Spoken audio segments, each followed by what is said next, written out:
What's going on, everybody? My name is Antonio, the Realtor. Today is January 6th, 2026.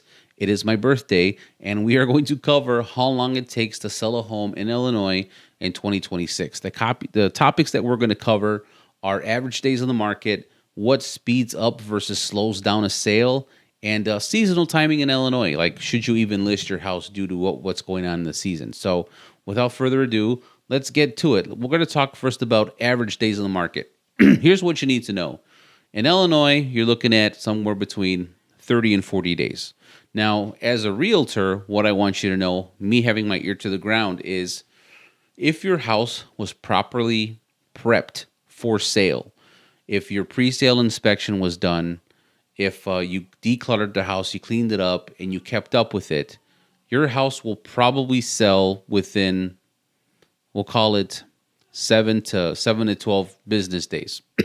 And the reason why I believe that is because of the fact that in Illinois, there is a shortage of houses. It doesn't matter to me that it's December, January, February.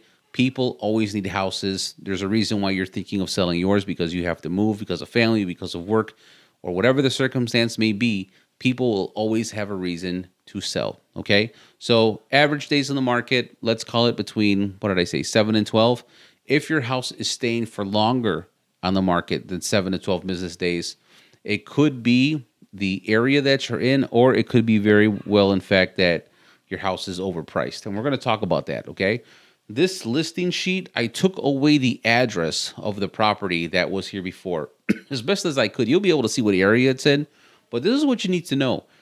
I circled 325,000, and it says 325,000 on the list price, and it says it on the original list price.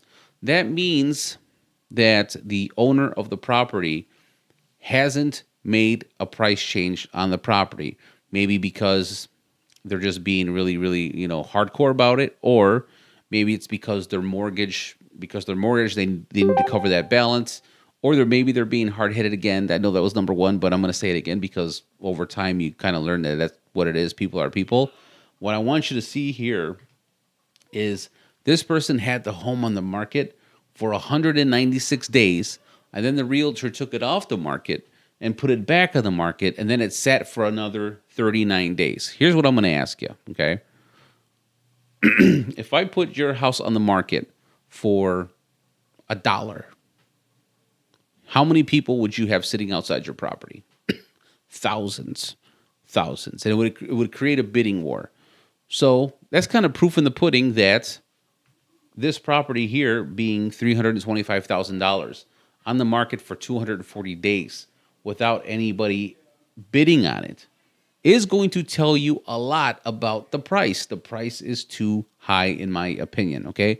It's my opinion as a realtor. So how do we know that? Again, because of the length of time it's on. Well, what's another indicator? I want you to take a look at the bottom red circle. It says taxes. In Illinois, your property tax average is something like by $7,000, $8,000. You guys know, depending on where you live. These property taxes here are $2,500. And the house that's in question here is actually a rehabbed home. If I showed you the photos of the interior of this house, you would be like, oh my God, I'd live there, right? This house is rehabbed. The property taxes are $2,500. It's still sitting on the market for 240 days at $325. It's still active, and you can see the active symbol on the left circle in the upper left-hand corner because it's just overpriced, okay? So average days on the market has a direct correlation with how you price it, has a direct correlation with what's the pricing strategy, which we can talk about very briefly in a second. And it has to do with how well you were able to actually prep your house for sale. Did you make it nice? Did you declutter? Oh, and by the way, if you go to the link in my bio, whether you're watching this video on YouTube or on Facebook, TikTok, or Instagram, wherever you found it, you're going to see a link in the bio that'll lead you to a free ebook that says Selling Your Home for the Best Profit. If you download it, I have information in there that'll talk about what you need to do in order to make sure that you're in the best position possible. So when we put the for sale sign up on that house, you can rest assured that, you should be okay. All right. So that's that. Average days on the market. if your property is in a desirable area and you took decent care of it, maybe 7 to 14 business days. And in some instances, some properties need 30 days to sit there.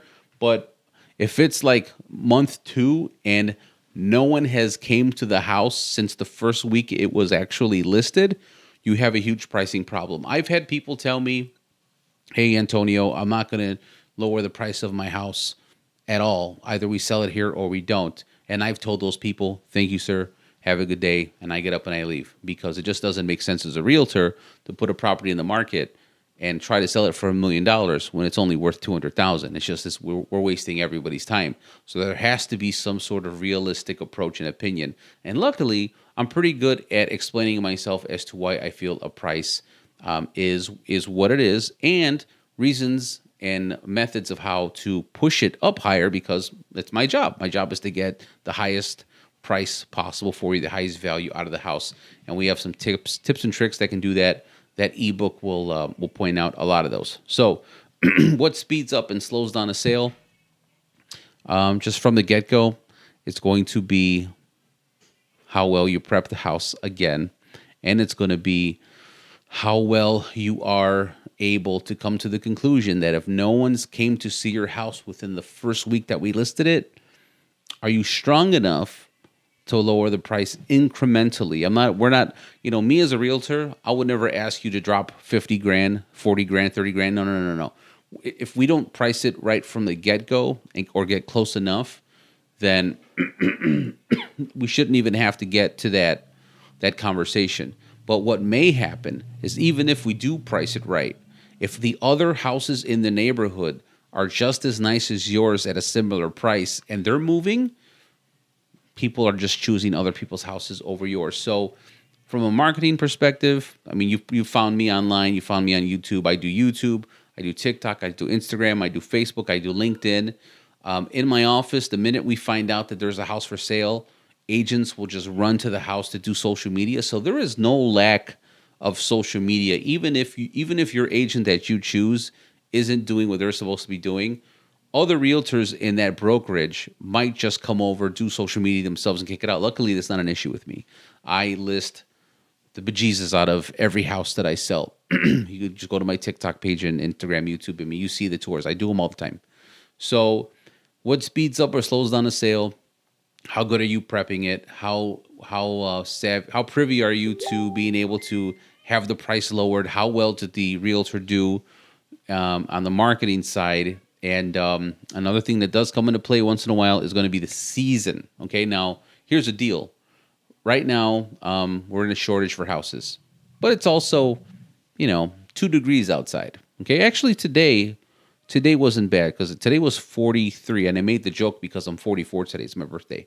So it was 43 degrees. Back in December, when it was freezing, nobody was selling houses. Nobody wanted to go outside. That's just what it is. But the fact that the temperature for like January is getting even better, is better than it was probably in the last 10 years, that excuse for me, it's kind of, I feel like, out the window.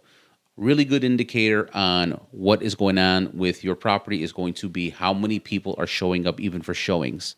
If we can't get at least an average of 5 people within the first 2 weeks to show up to the house, there's something wrong with the pricing, or there's something wrong with the house. There's something wrong with the frontage of the property. Maybe the photography isn't exactly hitting the way we need to. Remember, people go online, the first photo they see is the front of your house. So along with prepping your house for sale, is did you make the front of your house look good enough during the photos, so that when people are doing this online, they stop and they say, "Ooh, let's go see 123 Main Street."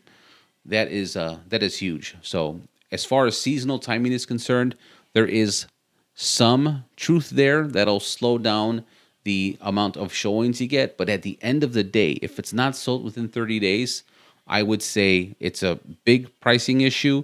If it takes 2 to 3 weeks to go, you're probably going to get what you listed it for. More than likely, you'll get what you listed it for. But if you're in the position where you need to make a move, we need to have a real conversation around whether or not we're going to be aggressive with the pricing. What's the strategy? Are we going to price it low to push people to show up to the house so that they can bid it up? Or are we going to set it at the price that you want, just so that we're doing everything clear cut? There's no games. You're getting what you need to clear the mortgage and to clear how much you want to actually make. Or Is it going to be one of those situations where you say, no, Realtor Antonio, I'm actually going to price it at what I want. You're lucky I'm letting you sell the house. And if nobody shows up in a month because it's overpriced, it's your fault. That unfortunately is an option for some people. And for me, if I think there is even a little bit of an ounce of a chance to maybe we can get you to understand what the price has to fly by, I'll take on the deal and try to make try to squeeze water from the rock and try to sell the house successfully so that you guys can sell and move on with your life and everything can get done. And yeah, that is it. So we talked about average days in the market. We talked about the way a listing sheet works, what you can actually do to make sure that we're selling it correctly at the correct price, what you can do to prep the house, signs indicating that you may be overpriced, and that is really it. Don't forget, please go download the ebook. The ebook is full of like the most popular colors in 2026 that are up and coming, things that you can do to prepare your house for sale. And this list is huge. It's very long. You'll be surprised at what's on this list. Things you can do to make the front of your house look better. And I know it sounds like it's an easy thing just to think, oh, just go and cut the grass. It's more. It's more than that. You want to go take a look at that. And any other questions or concerns that you have, you can click on, I think it's page 2. It says schedule a consultation, or somewhere in this video at the link below. I do believe I'm going to have a schedule a consultation with me either on Zoom, Google Meets, in person, or hopefully at your house so that we can do comps right away. As a bonus, what I'm going to mention here is that a lot of people that try to get the value of their home online with like an AI computer software over the last year, 2025 on average, has seen an error percentage of about 3%. So if your house is 400,000 and you think the value is only 388, it could be because the AI is wrong, or the system that you're using is wrong. That's why when a realtor like myself comes over and we do everything with these human eyes here, we try our best to push the value, because at the end of the day, you're our client. We want to take the best care of you possible. And that's it. That's all I got for my birthday this January 6th, 2026. How long does it take to sell a home in 2026? Hopefully you guys got value out of this, and do me a favor, go check out some of my other videos. I got property tours. I got more informational videos. Share this video with anybody that you can. Don't forget to like and subscribe, and really appreciate your time, and I'll see you in the next video.